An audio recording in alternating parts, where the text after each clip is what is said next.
महाराष्ट्र लोकांचे मत, लोकांचा विश्वास, आमची बातमी।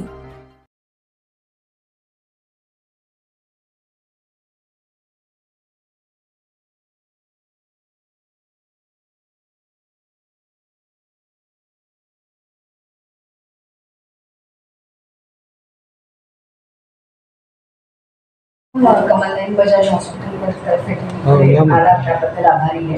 मी डॉक्टर वेदत्रयी देशमुख, गायनेकोलॉजिस्ट आहे।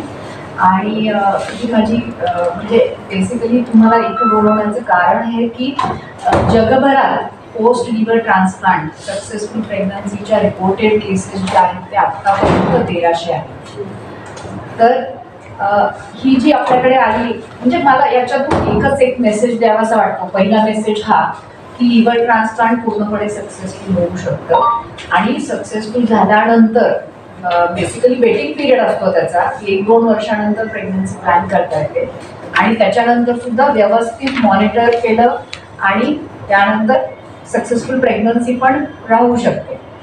तर या पेशंटबद्दल मी थोडंसं सांगू इच्छिते। याच्यात काय असतं की आम्ही तर सगळं मॉनिटर करणं, व्यवस्थित त्यांना फॉलोअप देणं, हे देणं याच्यासाठी तर तयार असतो, पण पेशंटचा पण खूप रोल असतो। की आता ही पेशंट ती पुण्याला राहत होती, जेव्हा कन्सीव्ह झाली माझ्याकडे आली, तिला म्हटलं की आपण हे डिस्टन्स तुझं तिकडे तू करणार वगैरे होणार नाही, तर ती लिटरली इकडे 9 महिन्यासाठी शिफ्ट झाली। मॅडम तुम्ही जेव्हा बोलवणार तेव्हा मी येते, जे इन्व्हेस्टिगेशन सांगितले, सोनोग्राफी आहेत, फॉलोअपचे, कारण आम्हाला ना खूप क्रिटिकली ह्या मॉनिटर करावं लागतात, कारण ही परत हाय रिस्क प्रेग्नन्सी आहे। याच्यात आम्हाला आपण रुटीन तर अँटीनेटल केअर जे देतो समजा, तर ते तर असतंच, म्हणजे त्याच्यात सोनोग्राफी आहे, बाळाला काही ॲनोमली आहे की नाही हे बघणं आहे, त्याच्याबरोबरच तिचं लिव्हर फंक्शन कसं चालू आहे, तिला जे लिव्हर ट्रान्सप्लांट झाल्यानंतर जे काही मेडिसिन्स चालू आहेत त्याचा काही साईड इफेक्ट तिच्यावर होतोय का, बाळावर होतोय का, या सगळ्या गोष्टी मॉनिटर करणं आहे। आणि त्याच्याबरोबरच सगळं बाळाची ग्रोथ आहे, तिचे बाकी ज्या गोष्टी आहेत ते रेग्युलरली मॉनिटर करावं लागतात। म्हणजे जसं आपण समजा नॉर्मल जी प्रेग्नन्सी आपण मॉनिटर करतो त्याच्यापेक्षा याला फ्रिक्वेंट व्हिजिट्स, फ्रिक्वेंट इन्व्हेस्टिगेशन्स हे सगळं लागतं। तर याच्यात सुद्धा तिला मी बोलवलं त्या दिवशी ती आली नाही असं झालं नाही, म्हणजे ते मला खरंच आवर्जून सांगावंसं वाटतं, कारण याच्यात दोन्ही गोष्टींचा रोल आहे।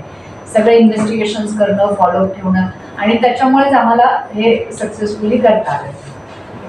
प्रेग्नन्सी कसं असतं की आता याच्यात 70 to 80% सक्सेसफुल प्रेग्नन्सीज होतात आणि प्रीटर्मचा रेट खूप जास्त असतो, कारण बाळाला कसं युजली जर ग्रोथ कमी झाली, आता हिच्या बाबतीत थोडंसं ग्रोथ कमी होती, त्याच्यामुळे आम्हाला लवकर डिलिव्हरीचा प्लॅन करावा लागला आणि सिझेरियनने डिलिव्हरी करावी लागली। जेव्हा डिलिव्हरी झाली तेव्हा बाळाचं वजन 1700 ग्रॅम होतं, पण बाळही आता बेबीज दोन्ही आहे। तुमचे जर काही क्वेश्चन्स असेल तर मी नंतर आन्सर करेन।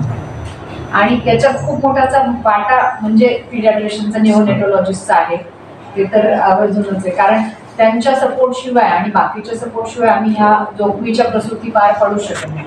म्हणूनच एक अंडर वन रूफ, जसं कमलनयन बजाजमध्ये आमच्याकडे गॅस्ट्रोएंटरोलॉजिस्ट आहे जे तिला रेग्युलरली बघतात, आम्ही आहोत पिडियाट्रिशियन, ॲनेस्थेटिस्ट, हे सगळे असल्यामुळे अशा ह्या अति जोखमीच्या प्रसूती सुद्धा आपण इथे सक्सेसफुली करू शकतो।